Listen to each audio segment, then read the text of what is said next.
Om Shri Ganeshaya Ganeshaya Namaha. Om Shri Shri Saraswati Saraswati Namaha Om Shri Gurubhyo Namaha Samasta Jana Kalyane Niratam Karunamayam Namami Chinmayam Devam Sadgurum Brahma Vidvaram Sadgurum Brahma Vidvaram Om Parthaya Pratibodhitam Bhagavata Narayanena Swayam Vyasena Grathitam Purana Munina Madhye Mahabharatam Advaitamritavarshiniം Bhagavatim Ashtadashaധ്यायिनी Amba Tvamanusandatami Bhagavad Gita Bhavatveshini Namostute Vyasa Vishala Buddhe Pullara Patra Netra Yena Tvaya Bharata Taila Purnaha Prajvalito Jnanamaya Pradipaha Prapanna Parijataya Totra Vitraikaparnaye Jnanamudraya Krishnaya Gītāmృತदुहे Namaha Sarvopanishado Gavo Duktha Gopalanandanaha Partho Vatsasudhir Bhokta Duktham Gītāmృtam Mahat Vasudevasatam Devam Kamsachanuramardanam Devaki Paramanandam Krishnam Vande Jagadgurum Krishnam Vande Jagadgurum Hari Om. Okay, hey everybody, welcome back. We are seeing Bhagavad Gita chapter 18, and we are in the section where Bhagavan is talking about the motivators and the factors that are involved in karma. Why? He's doing this so that we can get a full picture, so that we're able to understand karma in totality, having understood which, then only we will be able to transcend karma. We have to be able to do karma really well to be able to transcend this karma. And so far we saw sattvic, rajasic, tamasic jnana, vision. We saw sattvic, rajasic, tamasic karma, action. And here action not being something specific, like being a doctor or a lawyer or a pujari, but more about the attitude in any action that we are doing. That is what makes it sattvic, rajasic, or tamasic. Then Bhagavan goes on to talk about the karta, the doer itself. The doer can be sattvic, rajasic, or tamasic. Last week we saw the sattvic karta is one who is free from attachment, who doesn't feel like I am the one who is doing it, who is inspired in their work, who is cheerful, who is equipoised. And as a result of that, their mind remains peaceful, their mind remains calm, their mind remains happy while they're doing whatever it is that they're doing. This is the sattvic karta, and this is who we have to aspire to be. We don't get there overnight, but we aspire to be this sattvic karta. Now we will see the rajasic karta, the doer that is mediocre. Rajasic karta is the mediocre doer. So we'll chant now verse number 27. That's what we reached, right? We finished sattvic karta. Okay, good. So verse 27, you please repeat. Ragi karma phala prepsuhu Ragi karma phala prepsuhu Lubdho himsatmako shuchihi. लुब्धो हिंसात्मको शुचिः Harsha shokanvita karta. हर्षशोकान्वितः कर्ता Rajasa parikirtitaha. राजसः परिकीर्तितः Karta Rajasa parikirtitaha. This karta, this doer, is said to be Rajasic. Who? And then the rest of the verse describes that Rajasic doer. First word, Ragi, extremely attached. You know, we all have attachment. That is, by virtue of being jivas, we have attachments. But the Rajasic Karta is one who is extremely attached to everything. Hmm? I know somebody who in university, in university, I mean, we're supposed to, our parents give us money for food and for housing and all of that. And then university students, well, they take that money and they do all kinds of things with it, right? So I know somebody who used maybe I don't know. Well, I don't know. At that time, I don't remember. It was a good amount of money that they used to buy a purse that they wanted. Two purses. They bought two fancy purses. They went shopping one day and bought those two purses. Then they were going home for summer holidays because, I mean, international students, you go home for holidays, right? She packed those purses in her carry-on because she said, what if my check-in gets lost? I can't afford to let these purses get lost. Huh? I couldn't, I couldn't even wrap my head around that thought. That carry the purse in your carry-on in case your check-in gets lost. Attachment is a very strong thing for some people. It's not her fault also. She actually felt that way. I mean, so she acted how she felt, right? So we have to watch our attachments.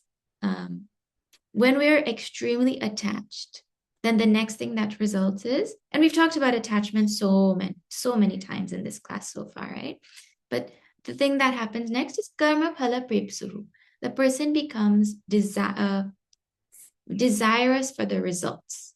When a person is attached and they work with attachment, then their mind is also focused on the result, automatically focuses on what am I going to get. And what am I going to get, as we've said over and over, it doesn't have to be materialistic only, like a thing.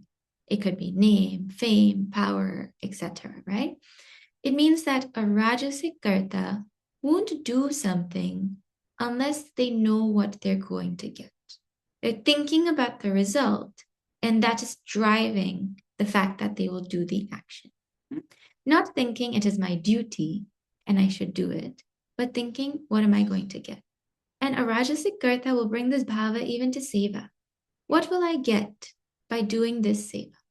Something must be there for me in this seva also. And it is true that when we do action, there must be a result. But the difference is for this person, the focus is the result, and the what will I get has to cross a certain threshold of acceptance.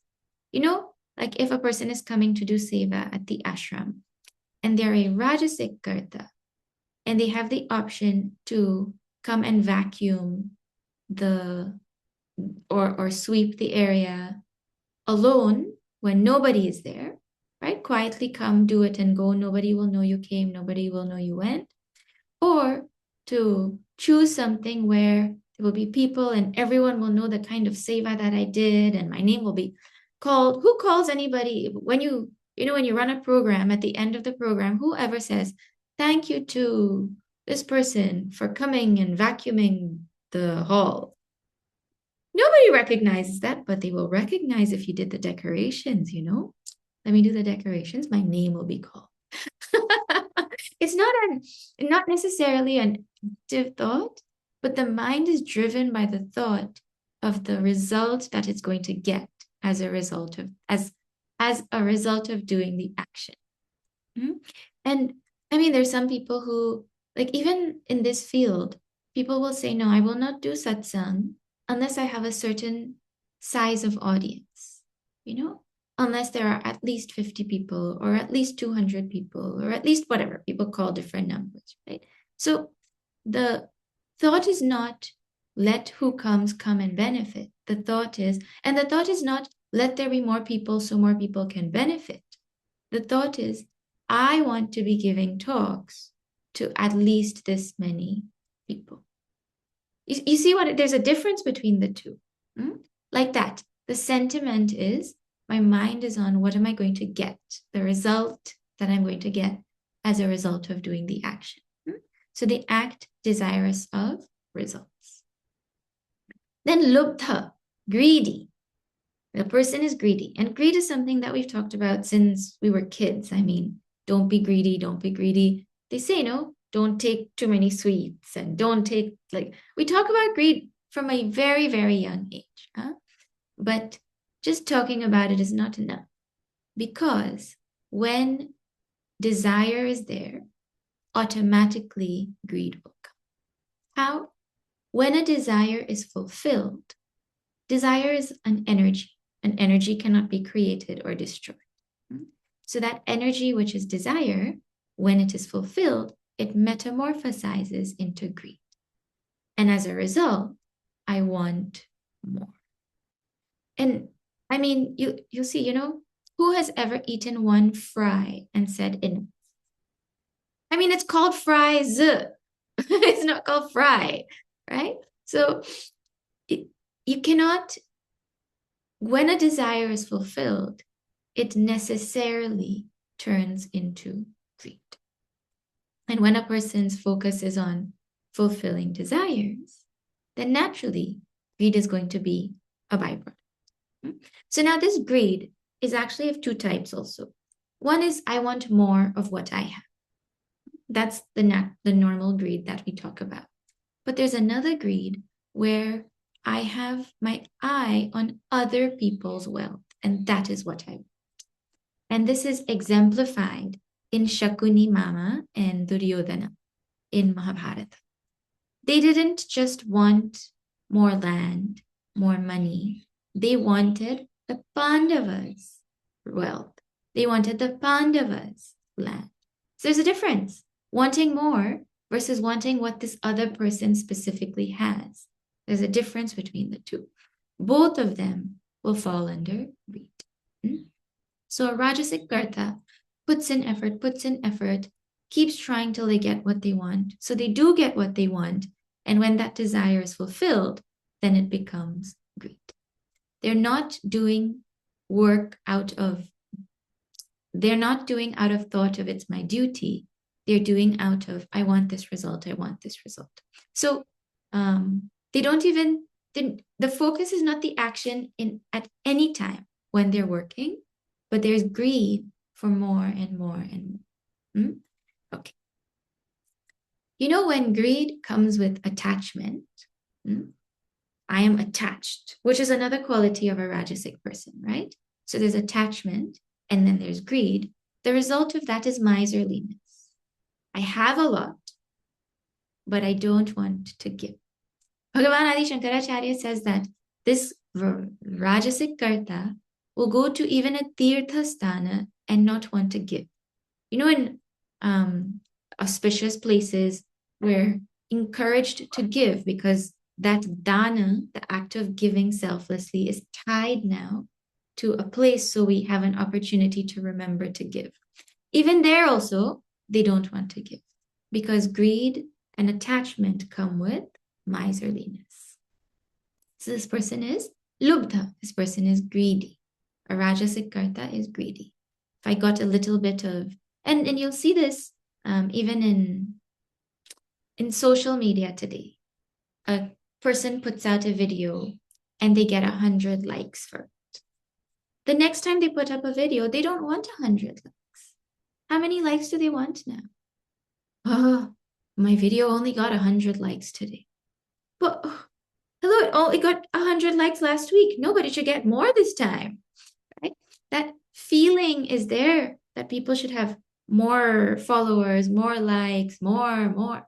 That's what this whole thing ends up being. Then this person is also himsatmaka.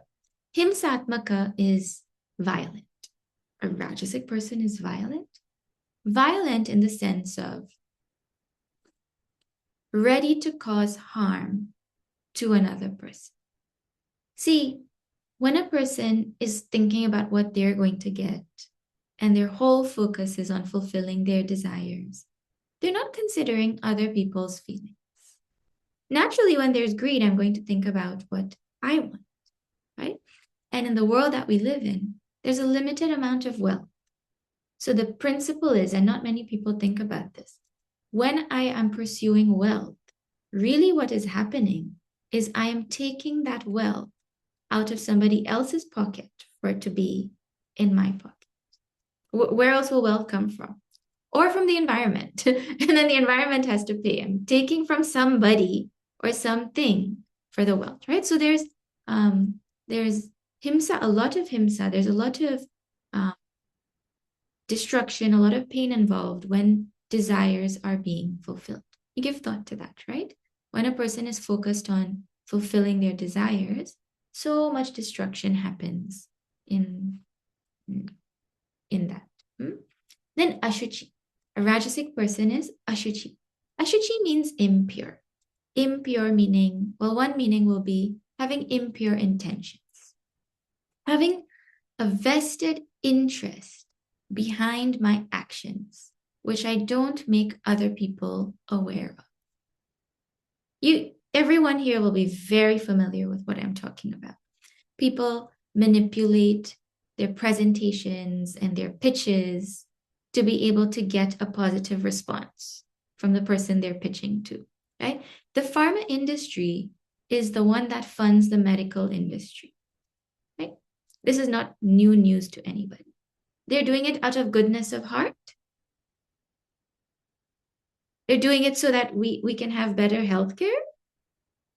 What is it that is fueling the inspiration for the pharma industry to fund the medical industry and their research? 100% ulterior motive that I am going to teach these doctors that they need to prescribe my medicine. Correct or wrong? So many medical professionals are here. Huh? There's very rare few people who do actions without ulterior motives in all fields. So now we have to stop and think, am I doing with some ulterior, impure motive in mind? Is there something that I'm not telling other people that I secretly want from this thing?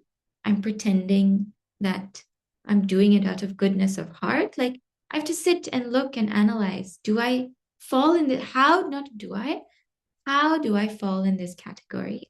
Which of my actions are ashuchi, have impure intentions? Like that I have to sit and think. Then physical impurity is also a common byproduct. I'll give you an example. You know somebody who is a very, very busy workaholic. Huh? Is it not true that their house is messy? I mean, unless they have a help person who will come and clean it and all of that. But when we are very busy, when there's a wedding happening at the home, everybody is busy. At that time, the house is the messiest. I mean, the parts of the house people can't see are the messiest because when there's action, you're not thinking about keeping things tidy. You're thinking about what has to be done like that, right? I know somebody who was a teacher, a preschool kind of teacher, and she didn't like the thought of being a teacher. I don't want to be a preschool teacher. That's not a glorious job like that. That thought was there, right? And so she ended up changing professions. And now she's like this high profile executive, super busy. Well, the change that came, now she has no time for her home. She's always exhausted, no time to cook proper meals. She used to cook like really nice meals for her family. Her house was always clean, impeccable. Now always exhausted, no time for home. I went over once and she was like, yeah, I had to stage the house before you came. It was so bad. Meaning, what happened there? There's this joy of I'm doing this fancy job, and that desire to be in a position where I'm doing a fancy, important job is, I mean, it's totally confused thinking, and all of it is driven and colored by society. But that Rajasic action results in just physical impurity all around because I'm too busy doing other things too. Huh? You all know what I'm talking about? Okay. Okay. Then the last one Bhagavan says, describes as a Rajasic Karta is one who is Harsha Shoka Anvita, who um, very easily becomes elated and sad, like swings between these emotions of joy and sorrow. The Sattvic Karta was balanced. Here, the Rajasic Karta is elated when they get what they want, and they're depressed when they don't get what they want. Why? Because they have a conviction or they've made a calculation that happiness is in objects. Not all objects, in some objects. And so I like the ones that will give me happiness. And so I run after them. And I don't like the ones that will give me sorrow. So I run away from. So when I get what I want, I'm happy. When I don't get what I want, or when I get what I don't want, then I'm sad.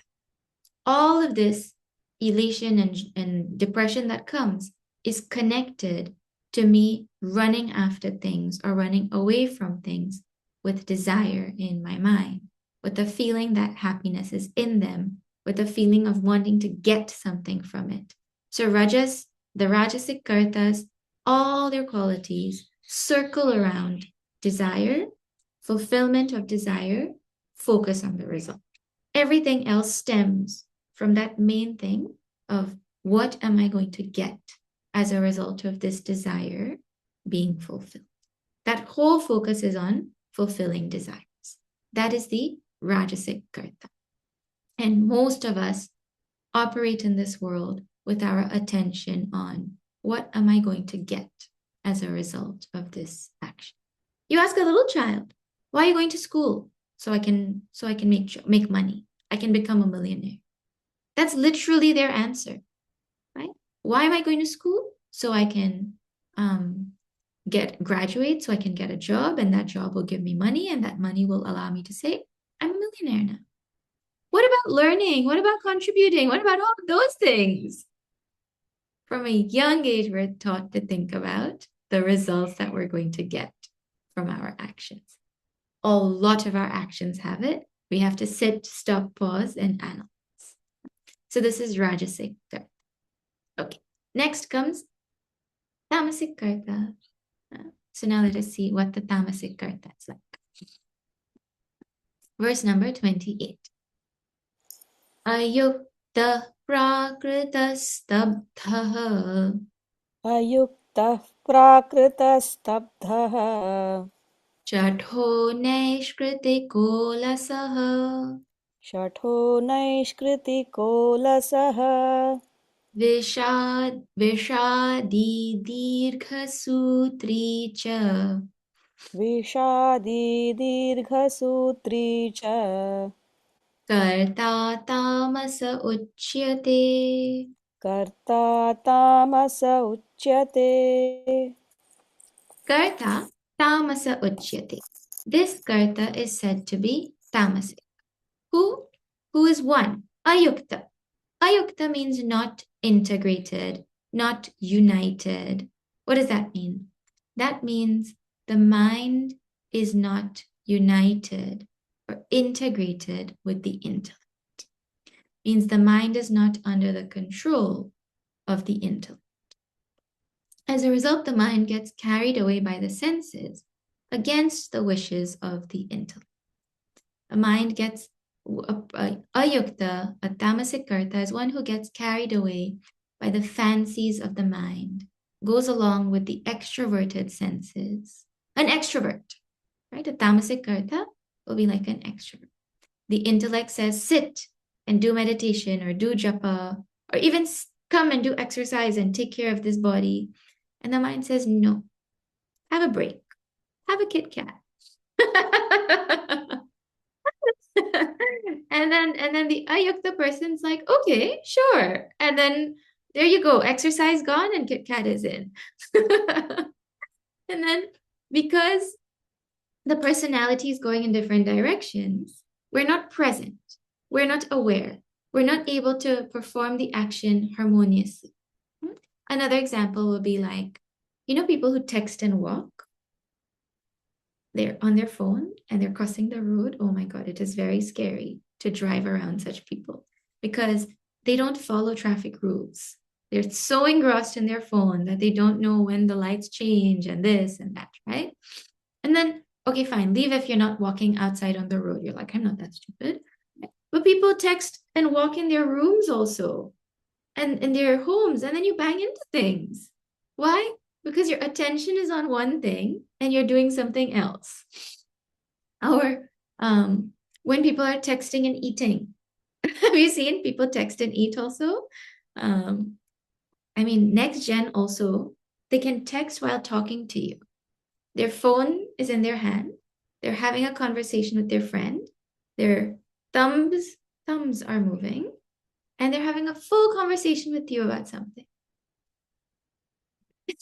And then has that happened to you before where you're in the middle of texting and then someone comes and starts talking to you, and then you end up typing a word that you said instead of typing the word you meant to type? Everyone's smiling. Everyone has done it before. So that disintegration causes all those kinds of things. That's just, and then you catch that little word because you can see it. But imagine what happens to our personality when we're doing that all the time. How much disintegration, how many wrong things enter, how many things happen as a result of that.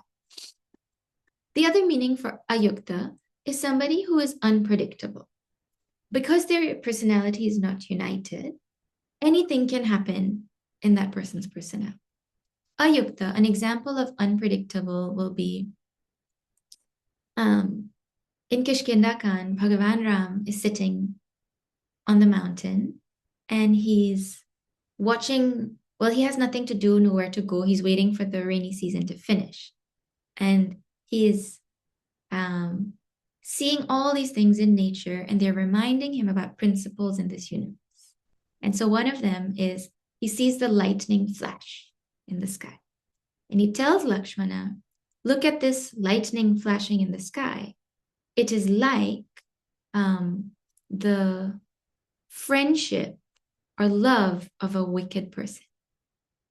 Meaning the wicked person's friendship and love is so fleeting that it will come for a moment, it will go, it will be here sometimes, it will be there sometimes, totally unpredictable. Same example is used for Kamsa also. When the Akashvani comes, when Kamsa is driving the chariot of Devaki and Vasudevji, and then the Akashvani says that this 8th child of Devaki is going to be the cause of your death, he's going to kill you. Kamsa gets out of the chariot and he's ready to kill the same sister whose chariot he was driving right now. Right? Then, oh no, it doesn't come there, sorry. It comes when Vasudevji promises to give Kamsa all the children, right? And so Kamsa lets him go.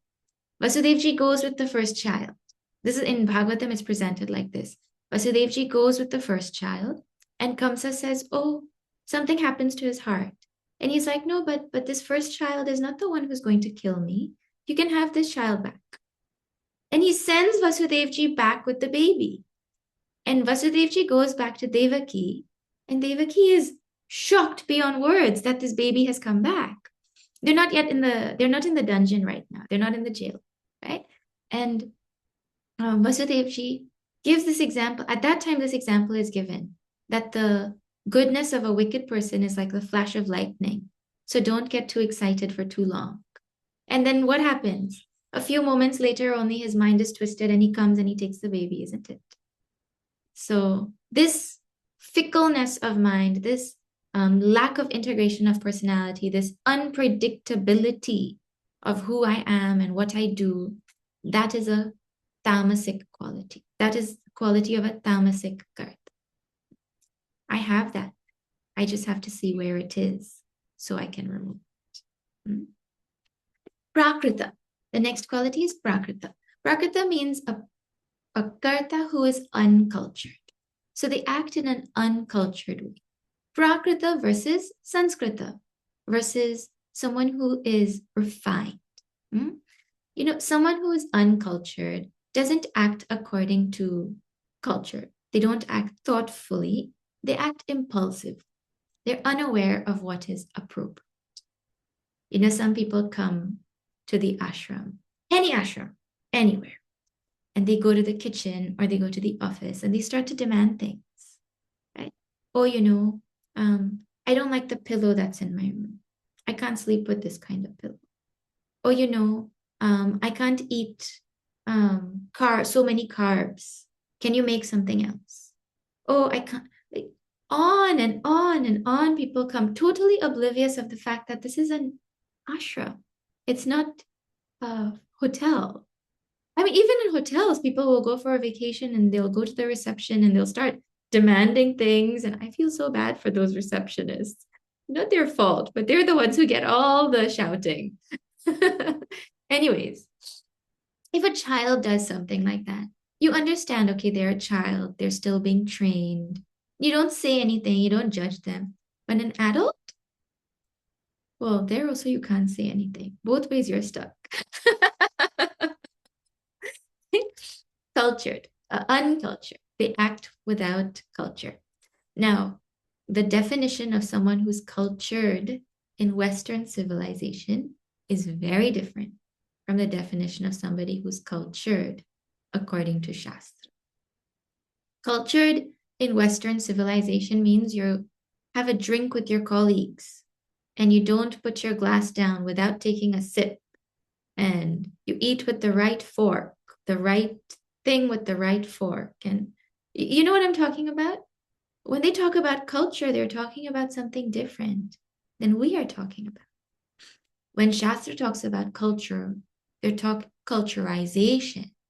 They're talking about that which brings integration of personality, which brings purity of mind, which brings the refinement that allows us to become more sattvic, more considerate, more in tune with what is harmonious to this universe.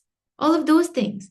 What is good for me? What is good for my spiritual growth? What is going to lead me to happiness? Like that. So a tamasic karta is one who is not culture, who is asanskrita. Stabda. Stabda is the next quality of a tamasic karta. Stabda means stubborn. Stabda comes from stha, which literally means they will not give up their position, you know? And this is a negative connotation, meaning a tamasic karta is firm in their foolish notions and they won't give up wrong things that they're doing. They're not ready to surrender. They're not ready to learn from Mahatmas. They haven't learned the value of having humility and having surrender. And all of this is connected to arrogance. It's connected to superiority complex or inferiority complex also. Don't tell me that I am better than I am. Let me get joy in wallowing in the self-pity that I am terrible. Stabda, stationed in that conviction that I am useless. Huh? Bhagavan gave you so many talents. No, don't tell me that. I am useless. Insistent that what I know is the right thing and that's all. Huh? Then shata. Shata is a wicked person or a manipulative person. Wickedness is there's a desire in the heart. Well, see, there's a difference between being wicked and making mistakes, right? You know, there are so many characters in Ramayana who made mistakes. Sugriva made a mistake. He forgot to go to Bhagavan Ram at the end of the rainy season after he had made a promise. Sita ji made a mistake in the way she spoke to Lakshmana, right? Sati Ma made a mistake in the way she tested Bhagavan Ram. So many characters made mistakes. But they were not wicked. There was no wickedness in their heart. Right? Compare it to characters who made mistakes like Manthara. Manthara made a mistake, but that was born from wickedness. Shurpanakha, wickedness. Ravana, there was wickedness. Bali, wickedness. Unnecessarily caused pain to Sugriva. Sent people to bully and beat him up. And why? Wickedness only. So there's a difference between weakness and wickedness. In the Mahabharata also, this is something that is commonly talked about, that the Pandavas made mistakes, as did the Kauravas, right? The Pandavas had negative qualities, as did the Kauravas. But the difference was the Pandavas had weaknesses, the Kauravas had wickedness. This is the difference. When we talk about Shata here, we're talking about the wicked person, the manipulative person. A tamasic karta is not just someone who makes mistakes, but who has wickedness in their heart. They want to cause pain as a result of their action. Huh? And you'll find this in every field, in the medical field, in the legal field, in the political field, in the teaching field. People are always thinking about how they can give trouble to other people. Stemming from greed, stemming from jealousy, you'll find that. Huh? And you'll see how the presence of any impurity prompts so many other impurities to come. Now you might think, well, this is not me. I'm not Shata. I'm not wicked like this. Well, another explanation for Shata is somebody who hides their Shakti, somebody who hides their talent because they don't want to be assigned the work. You know, this saying is there in the meeting, whoever tells the idea, they're the one who has to be the one to execute it. A lot of times that in committee meetings, that's the statement that is made, right? And then the result of that is people think, I'd rather not tell that I know how to do this. I'd rather not give this idea, otherwise I will be made to do it. Huh? They ask, do you know how to make spreadsheets? No, I'm not so good at making spreadsheets. Meanwhile, you're like a spreadsheet boss, right? No, I'm not so good. Why? I don't want them to assign me this work. Now, it might be true that it is not your duty and it is not your responsibility. So you shouldn't be taking that work on, right? But Shata, a tamasic karta, will not take it on because they will say they don't know how to do it. Or they won't say they know how to do it. Versus a sattvic karta will acknowledge, yes, I know how to do this. Yes, I know this is a good idea. But it is not my duty here. It is not my seva. Someone else should be doing it. So they don't become a pushover, but they're also very clear this is a good thing to be done. I should share this idea. I can tell that I know how to do it, but I also know clearly it is not my responsibility. So not hiding your talents out of a desire to get away from work. That is, a tamasic karta will hide their talents or their capabilities to avoid the work that will come. Yes, I have this capability. Yes, I know how to make a poster, but not my responsibility to make every single poster every single time. Not out of I don't want to do it, but I'm clear that it is not my duty. Like that. So we watch out and make sure when you're in that opportunity, you don't hide your talent out of fear of being given the work. You, out of clarity, tell, no, it's not my responsibility. I know that, but I don't need to pretend to be someone that I'm not, incapable of doing this or that. Clarity like that. Otherwise, what happens is I promote tamas in my personality, and tamas makes me weaker. We're trying to remove tamas, not bring it in. Okay. Then naishkritika. Naishkritikaha. A naishkritika is someone who, a karta who is ready to or wants to destroy other people's livelihood. You know, I think they show this a lot in movies and all, where people are ready to smear other people's reputations, and especially when stakes are high, people are ready to do what it takes. Like if I can't run faster than them, then I'm going to trip them so they can't participate in the race. You have people like that, right? Or you have, I mean, I can't think of real life examples. I can only think of movies where they're like, there's a big game tomorrow, and then they'll call this person, they'll be like, here, let's go and eat pizza. And then they'll be like, aha, now they're going to be slower tomorrow. Or there's a intention in the mind to harm the person's reputation, to affect their livelihood in some way, to do something that will ruin them, right? There's a saying in Hindi that if you want to kick somebody, you should kick them in the back, not in their stomach. Meaning their stomach is going to not allow them to live. I mean, if you harm their stomach, they can't live anymore, right? Like that. Anyways, Neshritika, someone who is ready to destroy the livelihood of other people. Then Alasaha.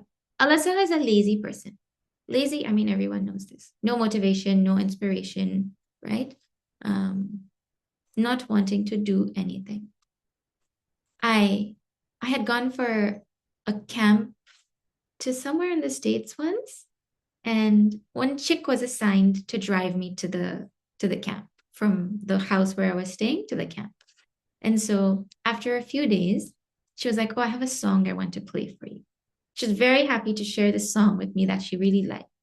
The lyrics of that song was, "I don't want to do anything." That was literally the lyrics of the song. The beat was awesome. It was so catchy. I still remember it. I listened to it one time. I still remember it. But the sentiment was, I just don't want to do anything. And they sing it and they play it. And then, I mean, when you listen to that, what happens to you? I don't want to do anything.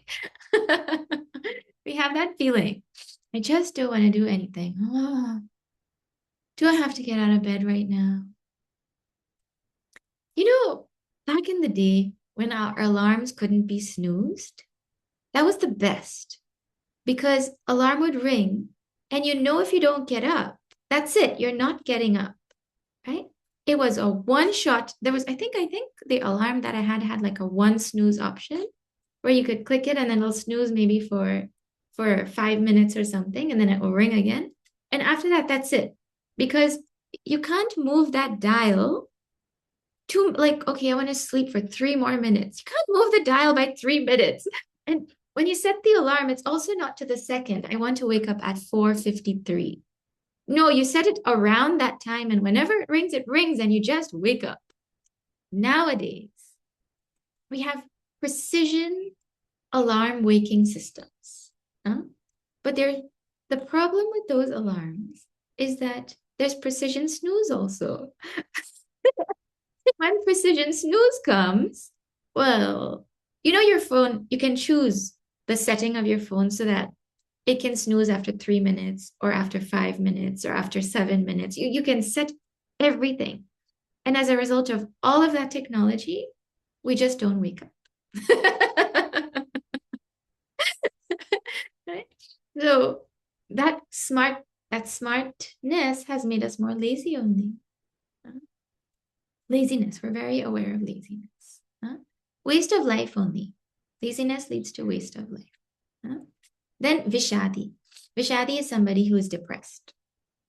Um, Meaning they have, there's people who just have like a negative vibe around them. They're just always, oh, ah, life sucks. Life is miserable. Like, only they can have negative things to say. Tamasic karta, right? Any kind of negativity around anything, it's right there with them only, right? I mean, we don't need to talk too much about it. Everyone knows. Everyone knows what it feels like, what it looks like, right? Then Dirgha Sutri. Dirgha Sutri is the next quality. Dirgha Sutri is somebody who, what can be done in a few moments, a few minutes, a few hours, they take days and months to finish that scene. Dirgha Sutri will be, I guess, a procrastinator. Or means they take up the thing, they start to do it. It should finish in an hour. But like a week later, you're asking them, hey, is it done? No, no, no, no, no, not yet. It's almost done. It's almost done. Dirgha Sutri literally means long thread. So that they just keep extending, extending, extending, extending the time that it takes to do something. Like, what's the hurry? Huh? Actually, this procrastinator, Dirgha Sutri, is just a more fancy word for laziness. I'm procrastinating. I'm being lazy. That's all that's happening, right? And there's so many things that make us more and more Dirgha Sutris nowadays. Like when we used to sit to do our homework in the past as kids. Well, you just sit and you just do your homework. There's nothing else to do. But when kids sit to do homework today, well, there's a TV playing in the background, maybe. Then they have their phone next to them, beeping every few moments. Then they are wondering, when am I going to finish this so I can start scrolling and check this thing? Or this new episode has released. Let me go watch it right away. Like, so many distractions are there in the mind when we are doing anything, even simple things like finishing something at work. We sit to start working, and then an email will pop up, and then you'll go to read that email, and then that's it. You've lost track of the work that you were doing, and it takes so long now to come back to it. We call it multitasking, but it actually ends up prolonging the time that it takes for us to do anything. So we end up taking forever to get things done that should be done ASAP. And we don't feel guilty also about it. I mean, we just think that's the way things are. Now, here's the sad news.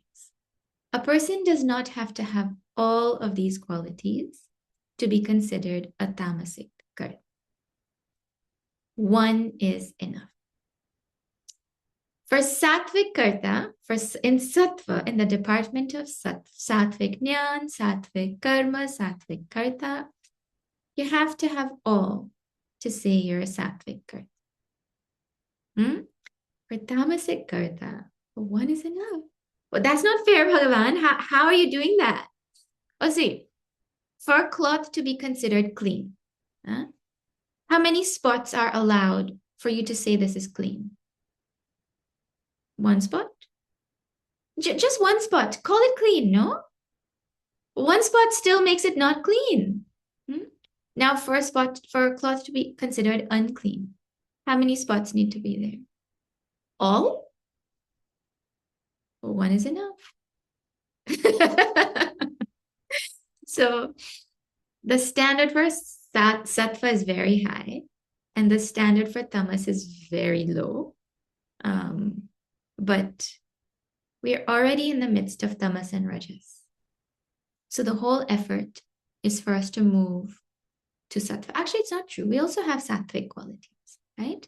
But the attempt is to become more and more sattvic. We have mixed gunas. All of us have these mixed gunas. And as a result of that, it's very difficult to predict people. It's also very difficult for people to predict us. It's difficult for us to predict ourselves also.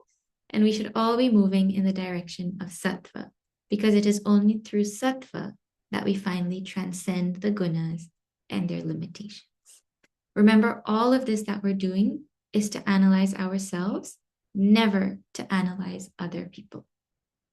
A tendency that comes when we talk, especially about tamas, especially if you're a parent, what happens is that the mind goes to teenagers. When we talk about tamas, somehow it feels like it should be called sattva, rajas, and teenager. The mind of a parent. Because teenagers are like the poster children of laziness and and lack of awareness. But we have it.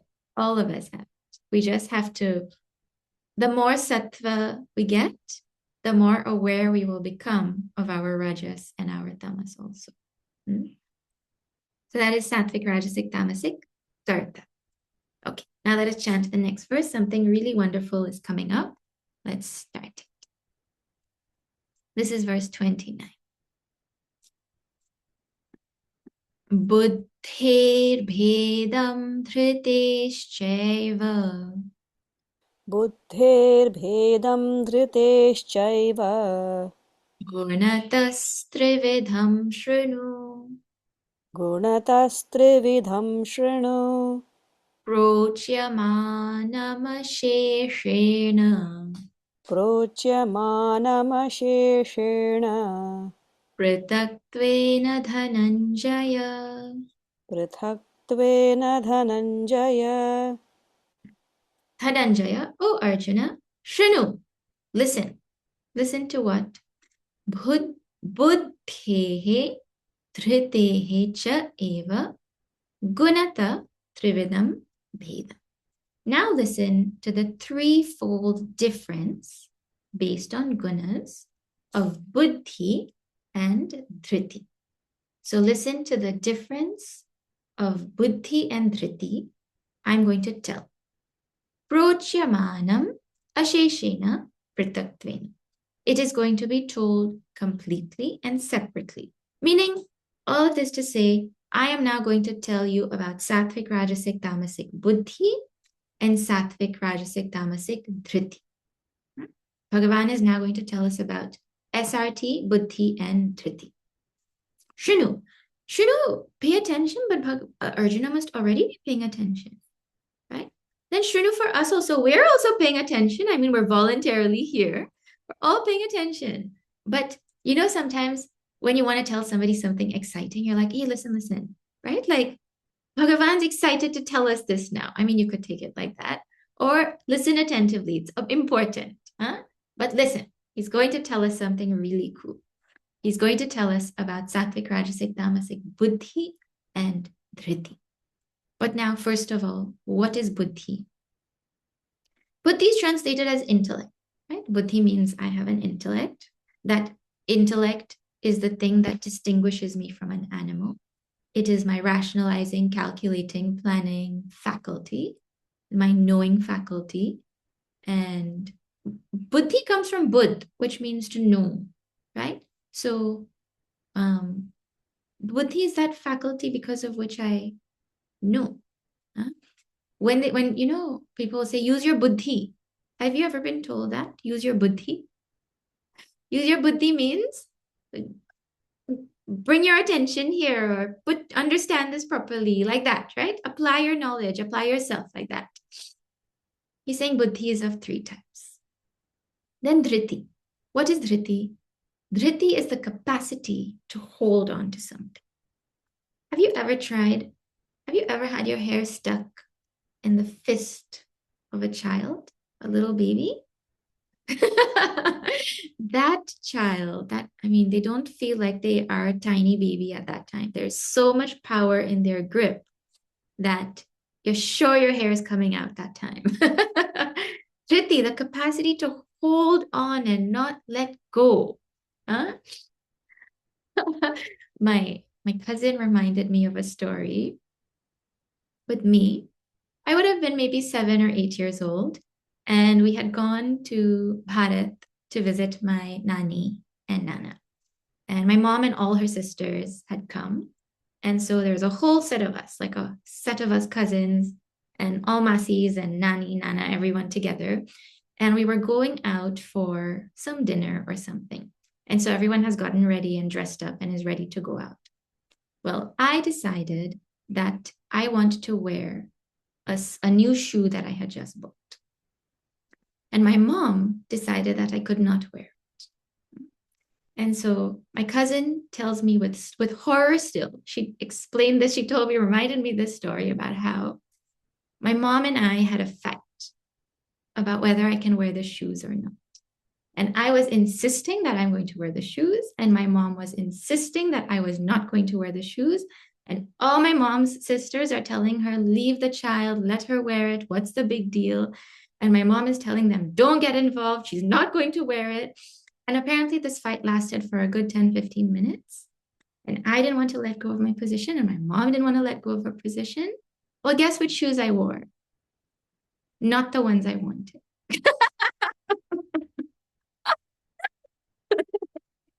But Dhriti, we have that capacity to hold on to something and to not let go of what we're holding on to, right? Now, from this, you can tell that dhriti is not sattvic. That dhriti is, you can hold on to something, you can hold on to an idea, you can hold on to a principle.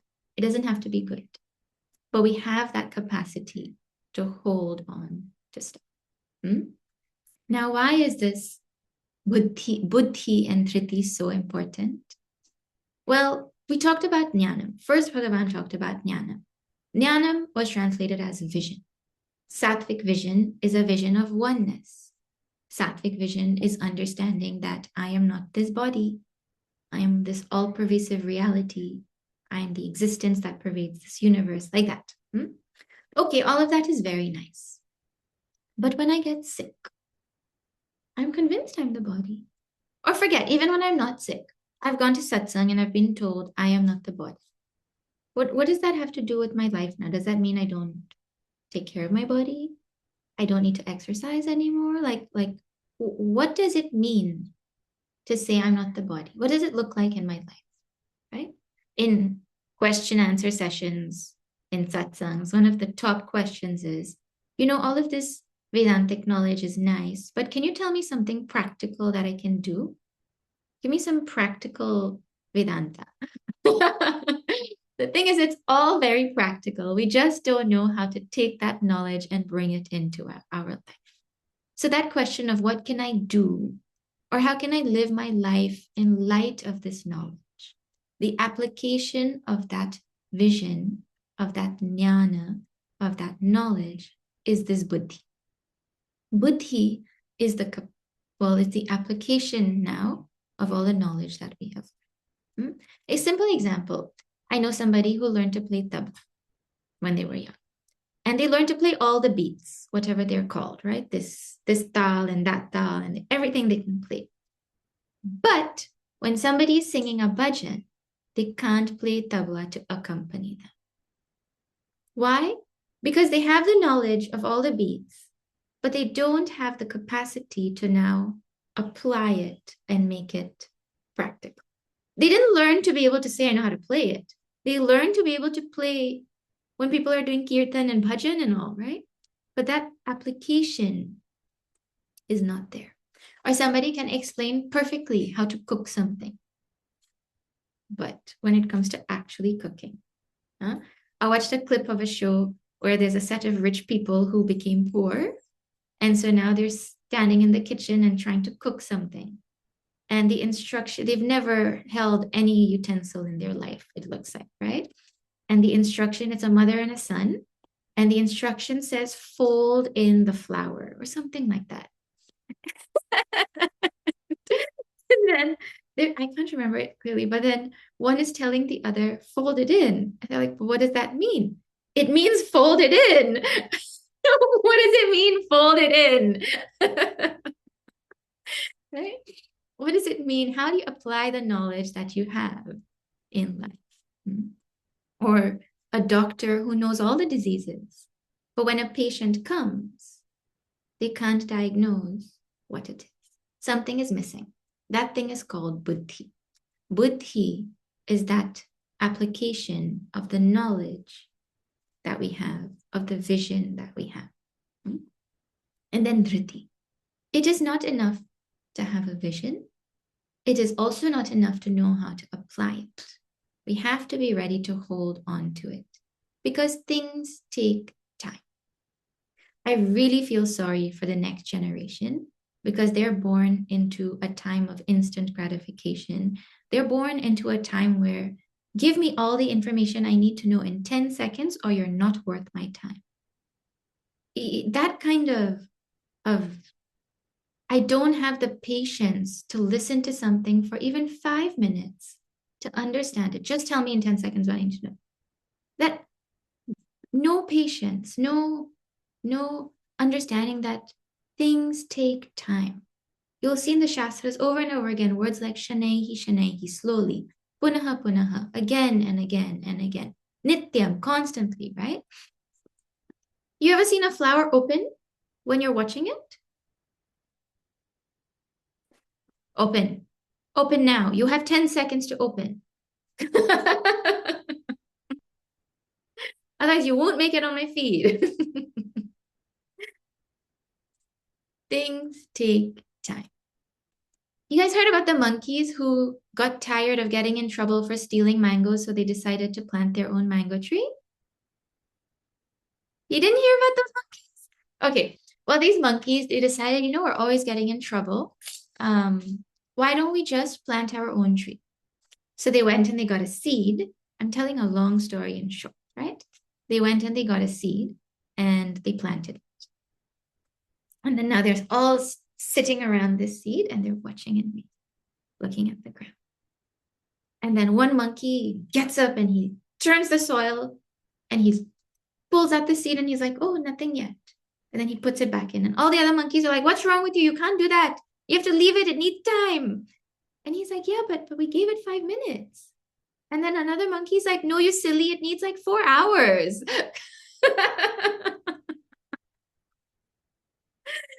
We laugh at these monkeys, but I've been there before. I remember as a child planting an orange seed. And the next day, I went and I dug up the soil to see what happened to it. And then they told me, no, but if you do that, it's not going to grow.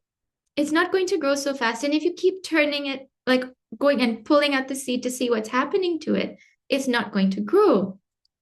And that did not make sense to me.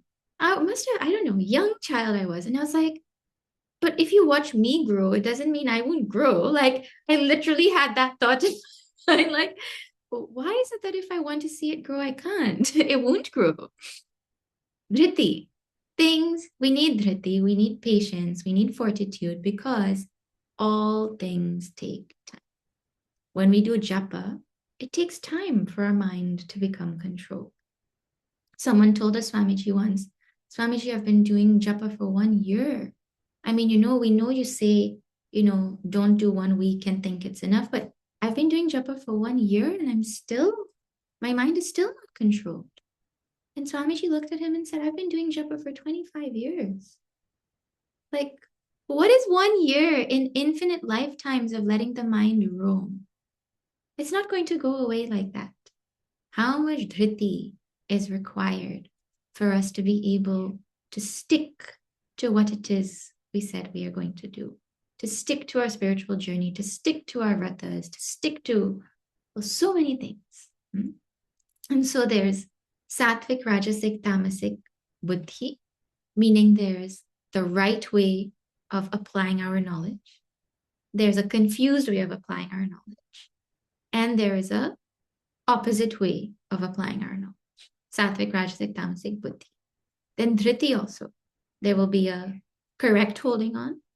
There will be a confused holding on. There will be a wrong holding on. They're all holding on. They're all dhriti. But there's a difference in the quality of the dhriti. So this section of dhriti and buddhi is supposed to help us to now take the knowledge that we have gotten or the vision that we have gotten and see how we can hold on to it. And it also really answers questions like, why is it that I'm going and I'm studying all this stuff in satsang, but it's not doing anything in my life? It is because sattvic dhriti and sattvic buddhi have the opportunity to be developed more in our life. And so we'll study this next week. We'll see buddhi first, and then we'll see dhriti, and then we will continue. So yeah, this is like the magic question everybody asks. And it's answered right here. Bhagavan talks about it very nicely in this chapter 18. I'll do closing prayer and I'll do announcements. I'll do closing prayer and then I'll take any questions that anyone might, right? Announcements. In June, from June 1st to 7th, Swami Prakashananda will be doing a camp in Guyana, a 1-week residential camp. If you know anyone who's interested, it'll be a simple come and stay at the ashram, satsang, wake up early, chanting, meditation, satsang with Swamiji, seva, discussions on sadhana, question answer time, like that, for the 7 days. And it will culminate in our Maha Hanuman Chalisa Havan. We're going to do 108 Havan Kund, 108 plus Havan Kund, Hanuman Chalisa Havan. So anyone who's interested in joining, we'll be opening registration officially soon, but I did want to announce it for you all. You may know people who can take the time off for the week to come. This is for both residents of Guyana and those outside Guyana.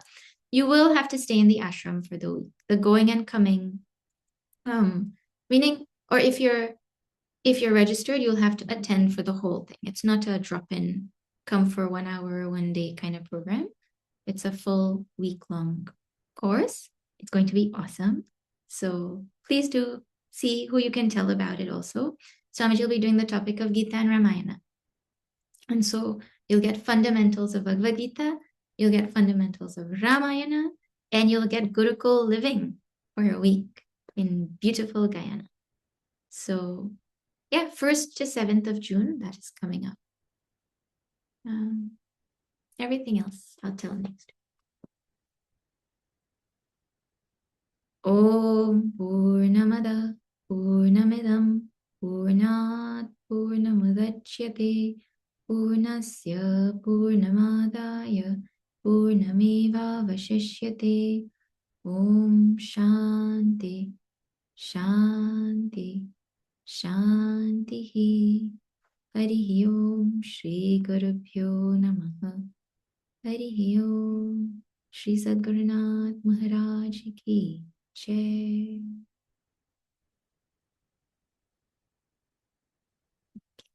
I'll open up now for any questions.